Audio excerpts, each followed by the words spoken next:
Alors, bonjour, j'espère que vous allez bien.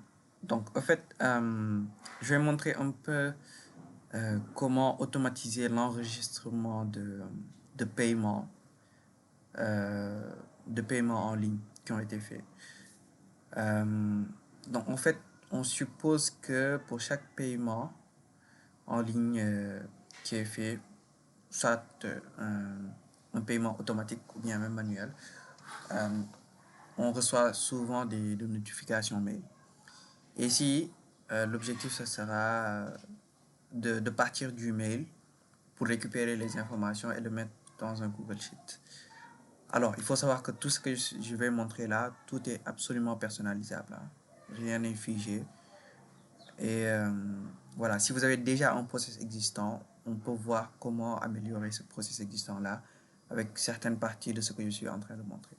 Donc, si par exemple, il y a plusieurs paiements de Google Play de, qui est donc c'est plus Google Drive, le paiement de Google Drive pour avoir un stockage supplémentaire. Et on voit que c'est à peu près le même principe, le même contenu qui revient souvent. Donc l'adresse mail qui envoie c'est souvent Google Play, etc. Euh, et le contenu c'est oui, c'est le même parsing. Euh, je sais pas comment dire ça. On va dire ce sont les mêmes informations qui reviennent. Ce qui change, ce sont des variables très, très minimes par rapport à l'ensemble du template du mail. Donc, ce que l'on va faire, donc déjà, premièrement, on va enregistrer, on va labelliser tous les mails qui respectent ce même template. Donc, on va dire par exemple à Google, tous les mails provenant de Google noreply@google.com. Donc, ici par exemple, c'est ici qu'on labellise, on dit tous les mails provenant de euh, Google Play, No Replay, etc.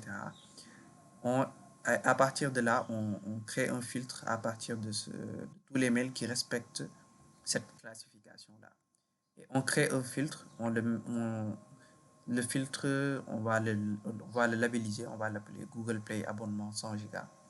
Et donc, à chaque fois que un mail va être reçu provenant de Google Play, concernant l'abonnement de 100 gigas Google Drive, il sera automatiquement rangé ici. Et donc, ce que je vais faire, je vais utiliser Zapier, qui est un outil qui permet d'automatiser les transferts de données entre des applications. Je vais le connecter avec mon adresse mail. Donc, vous voyez. Euh, et je vais lui dire de prendre, je vais le centraliser sur uniquement les mails reçus dans le libellé Google Play abonnement 100 gigas. Donc ici, c'est juste un test. Et ce que je suis en train de lui dire, c'est qu'à chaque fois qu'il y a un nouveau mail, ça c'est un petit code Python qui a été euh, appliqué sur le contenu du mail pour récupérer les informations suivantes. Le numéro de la commande, bon, la date, euh, anecdotiquement, mais ça, là, il n'a pas vu la date, mais c'est quelque chose qui va être optimisé. On va faire en sorte qu'après, s'il ne parvient pas à lire la date, qu'il mette la date à laquelle il va extraire la date du mail plutôt, la date de réception du mail. Ici, c'est l'article acheté. C'est 100 gigas de Google LLC, de Google Drive. Et ici, c'est le montant. Donc, ce code Python-là, je vous rassure, hein, si vous ne comprenez rien, moi non plus, je suis pas développeur. Ce que j'ai fait, c'est que je suis passé par ChatGPT, euh, ChatGPT, qui est un chatbot, un agent conversationnel qui permet d'écrire du code. Et j'ai simplement dit à ChatGPT, euh, j'utilise Zapier. Chaque fois que je reçois un mail qui a ce contenu-là, écris-moi un code Python que je vais mettre sur Zapier qui va permettre de récupérer à partir du contenu du mail ces informations-là. Ces informations-là que je pourrais réutiliser dans ce app-là.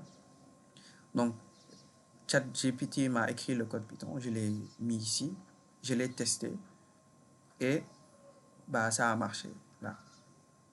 Donc, l'avantage, c'est que je suis pas informaticien, je suis pas développeur, mais il faut juste peut-être savoir poser les bonnes questions et les formuler de la bonne manière.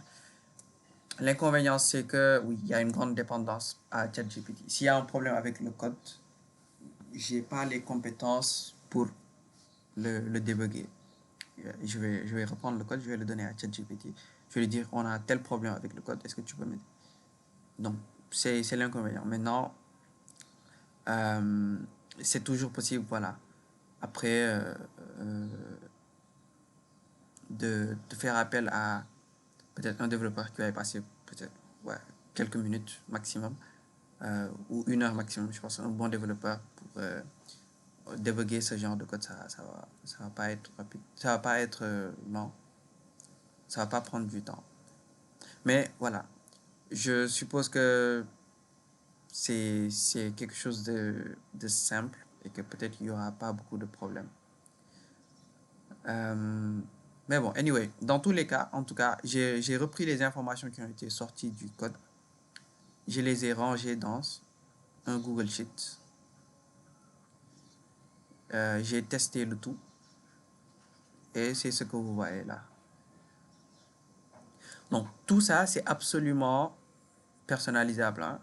Donc, si par exemple, je voulais ici avoir un montant uniquement en chiffres pour pouvoir après le convertir, j'aurais pu mettre dans le code de ne donner que le montant 1,99. Et sachant que ce montant, c'est en dollars, euh, ou bien, oui, sachant que ce montant, c'est en dollars, euh, je peux ajouter ici montant en francs pour mettre une petite fonction si. Euh, Ici, dans le texte, là, il y a la valeur, il y a le symbole dollar. Alors, on prend tous les chiffres qui sont dans cette cellule et multiplie-les par, je sais pas, 500, 655. C'est quelque chose qui est parfaitement faisable et ensuite on tire. Donc, bref, tout ça, c'est une configuration à ne faire qu'une seule fois. Une fois que c'est fait, à chaque fois qu'on va recevoir une notification de Google Play, automatiquement la dépense sera enregistrée. C'est quelque chose qui peut être utilisé par n'importe quel paiement en ligne pour lequel on reçoit des notifications mail.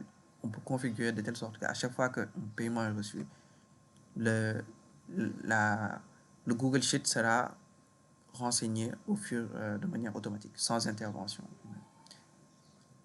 Alors, si vous avez déjà aussi un CRM ou bien un autre outil pour gérer les recettes et les dépenses, on peut aussi transférer les données dans cet outil-là, dans ce système d'information-là, etc. Si vous avez aussi un outil, je ne sais pas, si votre compte en banque Visa ou autre donne des API, c'est possible aussi d'intégrer directement l'API plutôt que l'adresse mail. Et donc, les informations vont être récupérées directement du compte de, de crédit ou bien du compte débité ou crédité.